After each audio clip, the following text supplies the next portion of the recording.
राम राम बहन भाइयों माताओं, ज्ञान कहानी नेटनेट में आप सबका स्वागत है। आज हम एकादशी की बात करेंगे।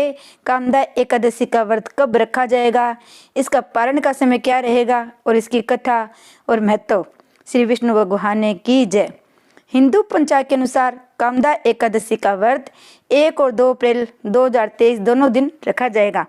पहले दिन परिवारजनों को व्रत करना शुभ रहेगा, वही दूसरे दिन वैष्णव संप्रदाय की एकादशी है। कामदा एकादशी का व्रत को लेकर मान्यता है, इसके प्रताप से ब्रह्म हत्या जैसे गंभीर पाप से मुक्ति मिल जाती है।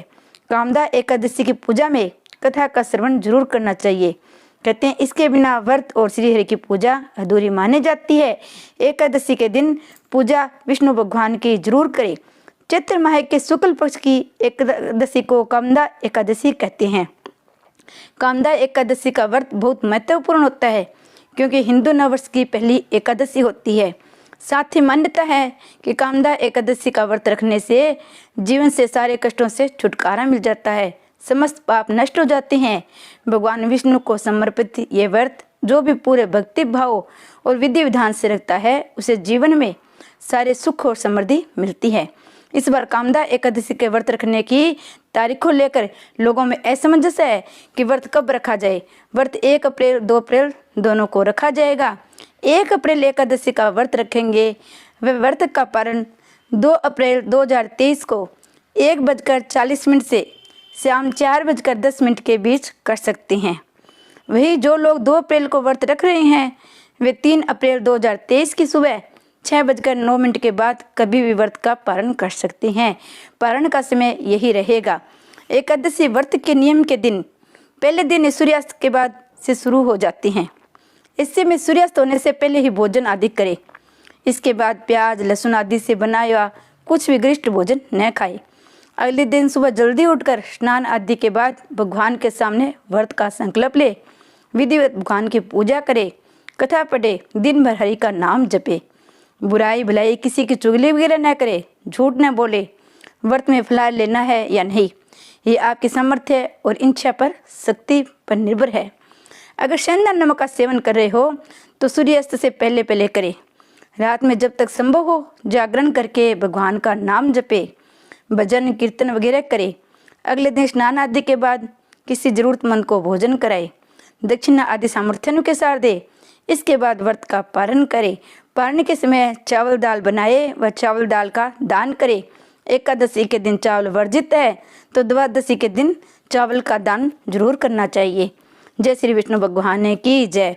चैत्र मास के शुक्ल पक्ष की कामदा एकादशी की कथा सुनेंगे। युधिष्ठिर ने पूछा, वासुदेव आपको नमस्कार है। अब मेरे सामने ये बताइए कि चैत्र शुक्ल पक्ष में किस नाम की एकादशी होती है। भगवान श्री कृष्ण बोले, हे राजन, एकाग्रचित होकर ये पुरातन कथा सुनो। जिसे वशिष्ठ जी ने दिलीप के पूछने पर कहा था। दिलीप ने पूछा, भगवान मैं एक बात आपसे सुनना चाहता हूँ। चैत्र मास के शुक्ल पक्ष में किस नाम की एकादशी होती है। गुरु वशिष्ठ जी बोले, राजन, चैत्र शुक्ल पक्ष में कामदा नाम की एकादशी होती है। वह परम पुण्यमयी है।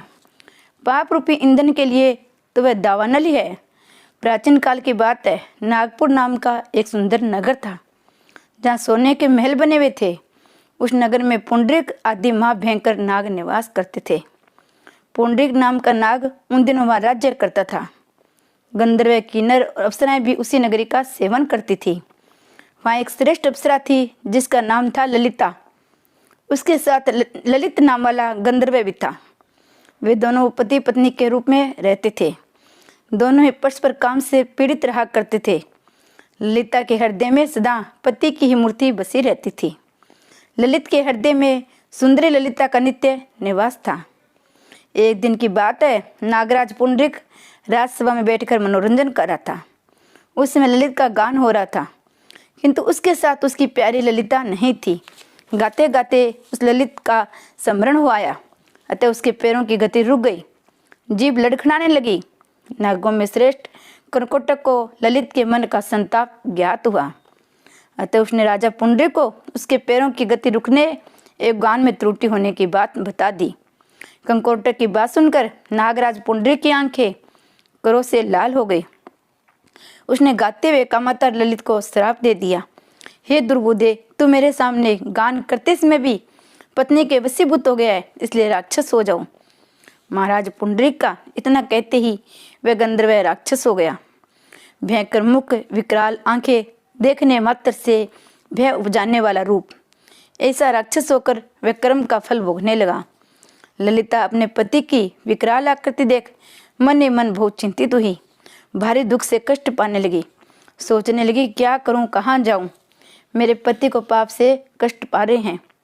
वह रोती हुई घने जंगलों में पति के पीछे पीछे घूमने लगी। वन में उसे एक सुंदर आश्रम दिखाई दिया, जहाँ एक शांत मुनि बैठे थे। उनका किसी भी प्राणी के साथ वैर विरोध नहीं था। ललिता शीघ्रता के साथ वहां गई। मुनि को प्रणाम करके उनके सामने खड़ी हुई। मुनि बड़े दयालु थे।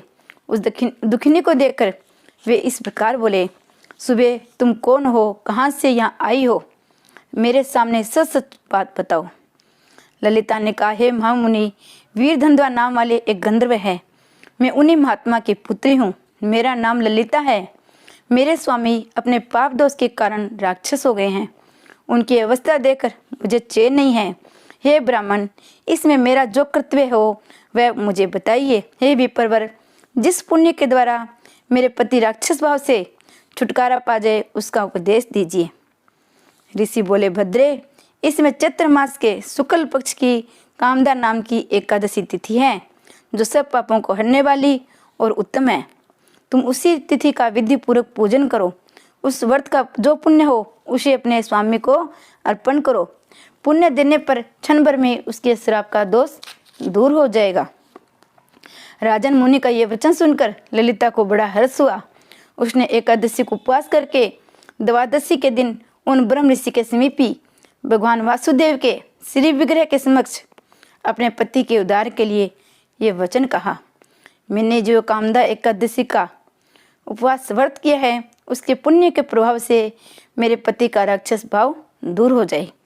वशिष्ठ जी कहते हैं, ललिता के इतने कहते ही उसी क्षण ललित का पाप दूर हो गया। उसने दिव्य देह धारण कर लिया, राक्षसी भाव चला गया और पुनः गंधर्वता की प्राप्ति हुई।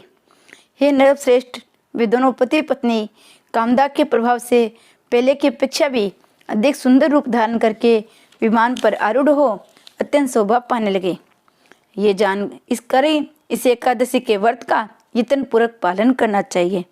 मैंने लोगों के हित के लिए तुम्हारे सामने इस व्रत का वर्णन किया है। कामदा एकादशी ब्रह्म हत्या आदि पापों, पिशाचता आदि दोषों को भी नाश करने वाली है। हे राजन, इसके पढ़ने सुनने से वाजपेयी यज्ञ का फल मिलता है। ये एकादशी ब्रह्म हत्या के पाप व सभी पापों से मुक्त कराने वाली है। इस एकादशी के करने से भगवान उसके पाप दूर कर देते हैं। श्री विष्णु भगवान की जय। जय एकादशी माता की जय। आशा करती हूँ आपको ये कथा अच्छी लगी हो। अच्छी लगी वीडियो को लाइक व चैनल को सब्सक्राइब कीजिएगा। जय विष्णु भगवान की जय।